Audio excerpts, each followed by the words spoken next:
أعوذ بالله من الشيطان الرجيم.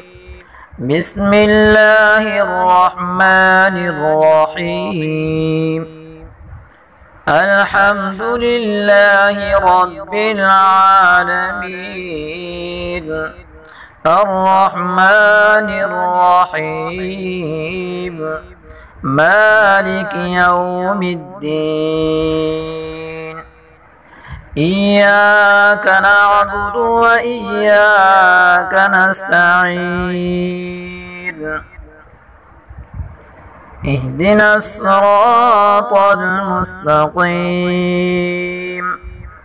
صراط الذين أنعمت عليهم غير المغضوب عليهم ولا الضالين.